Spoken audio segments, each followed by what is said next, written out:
Hello, what is up guys? EvilDoUsArm here today, back with another Blade and Soul video. In today's video, we will be taking a look at the patch notes for the Blade and Soul Forgotten Souls patch that went live today, March 25th. So all of the information in these patch notes, these are some huge patch notes, probably like some of the largest patch notes that we've ever had in Blade and Soul. Like this list just keeps going and going and going. So what I've done is I've put together a super TLDR list. This just hits all of the high points, all the important information you need to know about this patch. It's not in full detail about every single thing in here. So if you want the full details, the link is in the description below for you to read through if you want. But anyway, real quick before we get into my little TLDR version for you, if you're new to the channel, new to Blade and Soul, or enjoy the content on the channel, please consider subscribing. It would mean a lot to me. We just crossed the 20K number. I'm super grateful for everybody that helped me push it over that number. Also, if you are not following me on Twitch already, head over to Twitch and follow me at twitch.tv/EvilDoUsArm. All of my live streams are taking place over there. Anyway, without further ado, let's get into it and let's take a look at these notes. So very first thing that we've got coming out, new dungeon, Stone Scale Passage. It's endgame content and it will now be part of the daily rotation. So got that to look forward to if you're an endgame geared player. There are two new events. I have a full 12-minute video on both of these events. There's a lot of information about them, but the TLDR.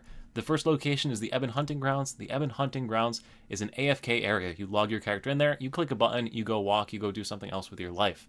This AFK area does have PvP enabled, so expect to get player killed multiple times for this event while you're AFK and wonder why you died. This event could be crap, it could be amazing, I don't know, we'll find out on patch day, that's for sure.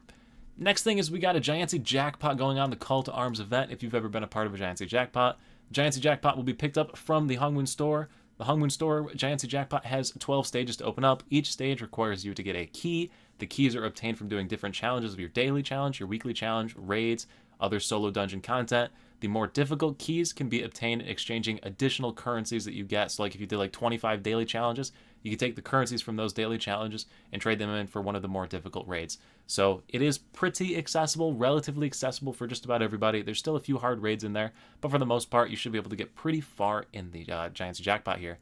Big rewards of note from this are going to be your Grand Celestial weapon, Grand Celestial accessories, Grand Celestial soul shield pieces, ton of upgrade materials. So really a solid event as long as you can do your daily challenge and get through those more difficult raids. There's a trove coming out with the next patch. This trove does have some crazy items in it if you want to spend some money. It's got full tier souls. It's really, really dumb. So yeah, if you want to spend some money, there's some stuff to be had in the trove. Next is we're getting some changes to the accessory systems with the new accessories that are coming out with the Stone Scale Passage dungeon.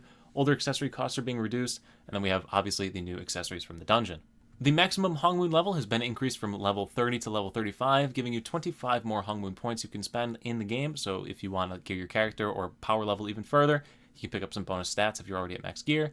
The daily challenge has been reworked again for the 45th time in the last 12 months. So daily challenge now is going to be 357 instead of 246 that it is currently. With the 357 comes additional 5 or 6 things that you can do every single day, but these additional dungeons are basically just all of the PvP dungeons that they took out before.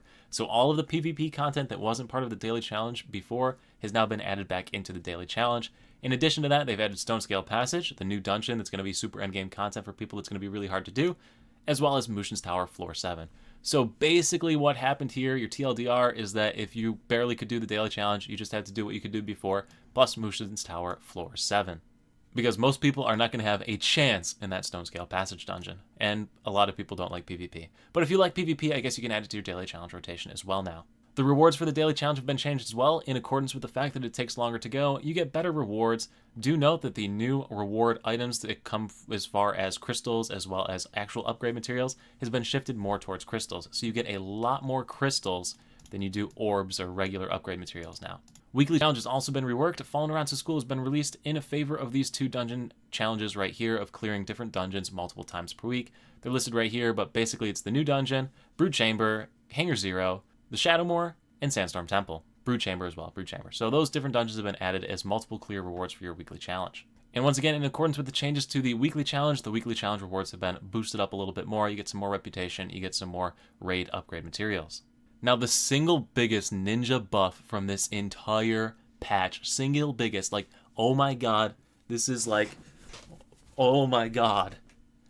The doors for Mushin's Towers floor through 6 will now open faster. This is the biggest quality of life improvement that the game has ever seen. These things could take 10 to 15 to 20 seconds to open up sometimes. For floor 1, you're just sitting there and waiting and waiting. now you could literally save minutes off of your clear when you have to run floor 7 for your daily challenge. So huge quality of life improvement, probably like the best one, biggest one we've ever seen. This is about the events that we already mentioned above at the start. They're listed here twice, so let's scroll all the way through that. We now get to these skill changes, buffs, and reworks and all that sort of stuff for all the different classes. So I'm going to speed through this and skip all of this text. There's a ton of text here. I highly recommend reading your class individually in this section of the actual patch notes so you get a better idea of everything that's happening. I'm just giving you the TLDR version of each of these. Anyway, Assassin, you got bug fixes in all the different specs, and your simple mode rotation has been changed. The KFM got some bug fixes as well, and you have additional survivability on the Ice Guard skill, but who uses the Ice Guard skill? I guess in PvP? I don't know. Anyway, Soul Fighter, bug fixes, as well as the Enduring Strength spec getting a change to the stacking mechanic. You need to hit your skills to get the stacks to work in whatever the Enduring Strength spec is. Probably won't make too much of a difference in PvE, but probably will be noticeable in PvP where people stack evasion.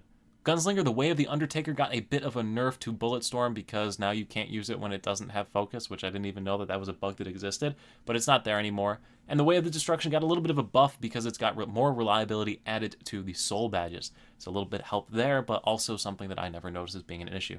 And I'm a Gunslinger main, but I'm a bad one, so take that with a grain of salt. Force Master got a bunch of bug fixes as well, and the skill Death Grip now ticks health regen a little bit faster, but there's no change to the damage. So the health regen happens every 1 second as opposed to every 2 seconds. So probably just spread out a little bit more. Archer got some bug fixes, but there's also a mechanic change that I'm not too familiar here with since I don't play the Wind Archer or haven't really tried too much of it.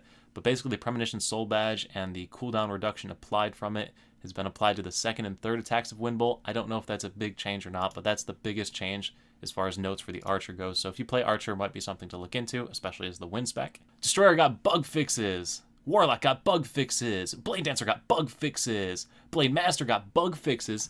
And it also got a change to the song or the singing blade. So the Sword Shroud skills cooldown is being adjusted to make it combo with skills that you've already used. It basically is making its cooldown more in line with other skills in the kit, which I guess could be helpful as a buff. Warden also getting bug fixes, and that is basically it for bug fixes, changes, nerfs, all that sort of stuff going with classes. But once again, read your class specifically. If I didn't mention it right here, it's not part of the patch notes as well. The only class that I can think of from that list is Summoner. So then the rest of the patch notes detail the different drops and whatnot you can get from the different dungeons that have been added, some changes to Emperor's Tomb, a new solo raid thing that's been added, and then we have all the accessory changes that were added in as well. Also, PvP Soul Shields got some stat changes, so if you were into PvP, you're going to want to review these notes down here in more detail. I don't play enough PvP to have any idea if any of this is important, but near the bottom of the sheets, you're going to see a whole bunch of notes regarding PvP accessory changes and stat changes. So if you do PvP, something to look into. One final thing that I entirely forgot to mention as I was recording this, and I'm editing it back and realized it now that I didn't do it, is that we are also getting a free week of premium membership over here in Blade & Soul. So you'll be able to retrieve it from the Hongwen store for 0 Hongwen coin. Typically, the way that these are set up, you can redeem it on both the NA and EU servers since your account is shared on both of them. So you can actually get 2 sets of the 7 days premium. If it works, I'll make sure to put out a video about it. But something to keep in mind, you might be able to milk the system and get 2 weeks of free premium out of this. But you're going to get at least 1 free week. So make sure to take advantage of this when the patch goes live today. But anyway, guys, that is basically it for the patch notes. I know you don't want to read all of this, so I hope I picked out all the important stuff and told you where it is if you really want to read it in more detail, and still gave you an overview of how the patch worked out. Anyway, if you did like the video, if you want to see more videos, make sure you subscribe to the channel, put notifications on so you get notified when new videos are out. And anyway, guys, thank you so much for watching. I'll see you at the next stream, video, or wherever I happen to see you. Peace.